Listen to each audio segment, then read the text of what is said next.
Hey, my name is Nikki, and I'm going to teach you guys about teaching English language learners and the best strategies that you can use. I am going to be referencing a book, but a lot of my experience comes from teaching.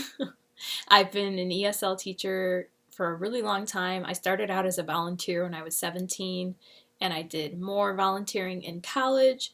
My first year of teaching, I did some ESL classes, and then later, after I got my master's degree, I taught a bilingual class, which is ESL. A lot of people think that like a bilingual class just means you're teaching two languages, but it requires ESL strategies, and a lot of the students in the bilingual class are ESL students.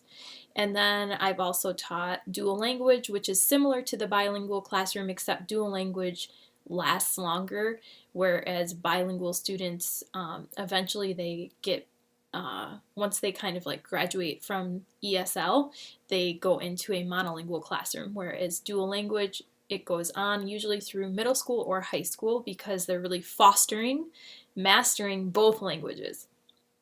So I've been in many different ESL environments, monolingual and bilingual, and I've taught both online, in person, in middle school, high school, and first grade. So lots of experience, and also adults. And today I want to talk to you guys about what's called a cloze paragraph. It's CLOZE. And this strategy is about having students fill in the blank, but what they're doing, what's a little bit different about this than a regular fill in the blank text, is that it is in context of something that they have been learning. And that's one of the most important things for English language learners, is to understand the context of whatever it is that you're teaching. And this really comes into play with grammar, in my opinion. Well, vocabulary too, but with grammar, a lot of times students learn in isolation. So what that means is that like you're teaching the past tense, but you're not really focusing on one particular topic. So for example, you're just teaching, okay, past tense, practice the verb to go, practice the verb to run, practice the verb. You're giving them all kinds of random verbs instead of giving them a context of something. For example, tell me about traveling, and just focus on traveling in this lesson. And where have you traveled? So I traveled to blah, blah, blah. But you can use lots of different verbs related to traveling, so that would be more in context. And then you could show a closed paragraph, and I'm going to show you guys a picture of it in a second. But you can put a closed paragraph focusing on all of the vocabulary and grammar that you did in the travel lesson, and that is what makes it in context. So let's take a look at the closed paragraph. I'm going to show you guys two different ways to use it, and I would say that closed paragraphs are best with intermediate students. However, you can use them with all levels, but I prefer them the most with intermediate because they already have some foundation of the language, but they really struggle with, they grasp for that vocabulary. They really struggle with learning it or retaining it, and then they're also still perfecting their grammar.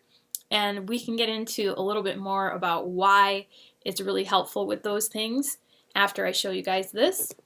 So this is an example of a closed paragraph, and this is more for verb practice, and you decide what you want the blank spaces to be, and you can cater it to whatever your student needs. So if your student was struggling with verbs throughout the lesson, maybe they were struggling with past tense, future, whatever it may be, or just maybe even using the verbs in general, because I've had students who sometimes completely omit verbs.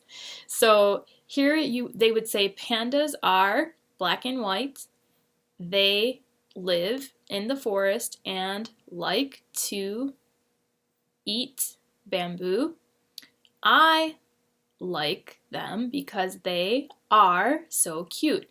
So you can see this is beginner/intermediate level.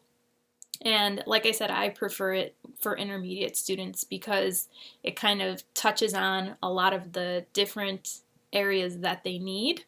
Okay, now the next example is with vocabulary practice, and I used the same exact paragraph, but I took out nouns and adjectives. So pandas are black and white. They live in the forest and like to eat bamboo. And then they could just fill in the rest here. Like, I like them because, and they could share their own opinion there. So these are 2 examples.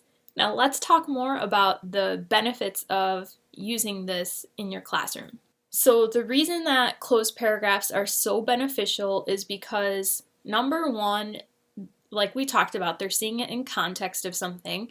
Number 2, they are seeing the correct usage of grammar and vocabulary. They're seeing it all in the correct way instead of coming up with it on their own and producing it incorrectly. So this is really giving them a great example of what correct grammar and sentence structure is. And it also gives them an opportunity to use the vocabulary that they just learned, so that's another benefit.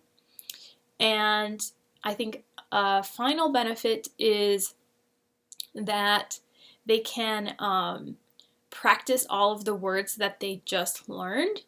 And also, you could, if they're writing it, you're going to see their spelling. So is their spelling correct? And you're also going to see what they retained. So it's kind of giving you an idea of how much they actually learned in the lesson that you taught. So look forward to more ELL or ESL teaching strategies.